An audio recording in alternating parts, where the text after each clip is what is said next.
An itchy nose. Good timing. I'm sweating. So you've got notes. First time on camera.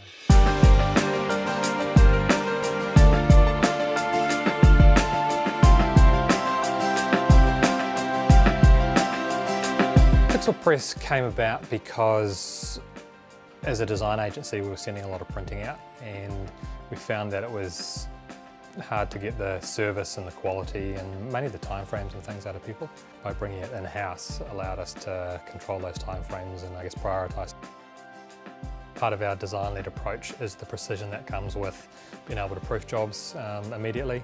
Essentially, every job gets proofed by a designer. With everyone being designers effectively operating the equipment, it gives us a lot more control over the quality.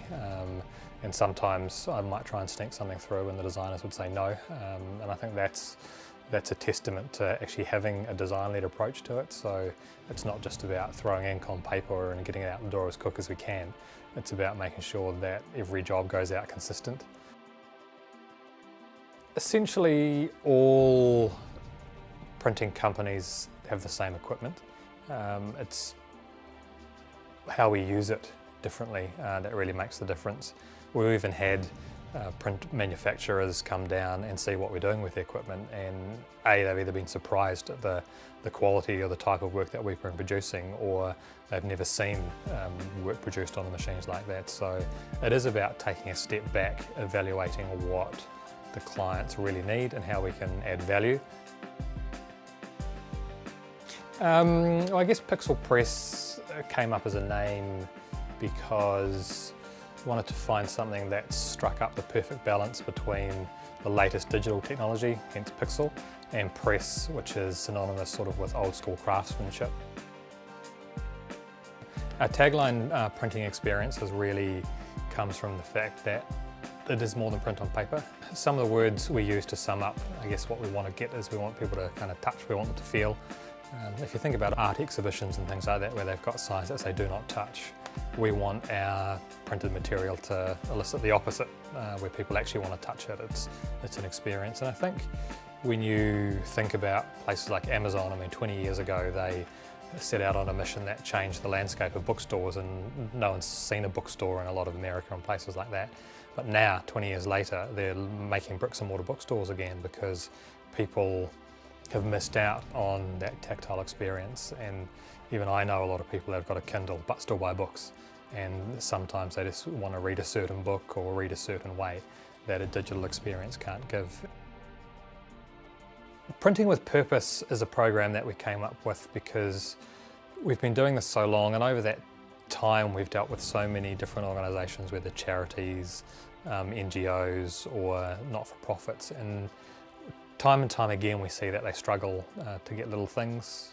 Often we see them having to fundraise, and sometimes they might only need $500 to buy a new computer, but they spend a week putting a proposal together to send to someone to do it, and they might have to send 10 out to get one yes. So we wanted to make it a little easier for people that we deal with to get some cash in the bank. And it's kind of a no strings attached program, almost like a referral program where a charity or not-for-profit can sign up an affiliated sponsor organisation. It could be one of the board members or committee members' businesses, or it could be a friend that owns a business, or even someone within that business that has the authority to choose print providers. And what we do is we match the two together, and 10% of all the sales gets given to the NGO, not-for-profit or charity in cash. No questions asked, and they can do what they want with it. And beyond print on paper and cardboard and things like that, we have quite a large promotional products division, and that includes a lot of things that we can do in-house with our garment printers, printing on t-shirts, hoodies, all sorts of apparel. Essentially anything that can fit into the printer we can print on. So you give me a phone, I can print on it. And I guess the final P of Pixel Press is puppies. We're a bring your puppy to work organisation, and I think the most puppies we've ever had at one stage has been 4. Actually, that is an example of why we don't work with children or animals. We just have them as pets. Actually, P for pet. Puppy pets. Does anyone remember pound puppies? Pixel press is a perfect marriage. I thought you were serious then. I was like, oh, this is going to take a long time. Sorry, I have to get rid of the tears out of my eyes. We have that old school approach to doing business, and it's about relationships. Should we shut that door, do you think? I was on a roll then, and that truck had annoyed me. Hello. You're nice and clean, you're ready for the camera now. You're doing makeup. Doing makeup. Don't cry. We're accepting, but it sounds very... Well, that was annoying, wasn't it? You sure I don't look fat? Is that enough?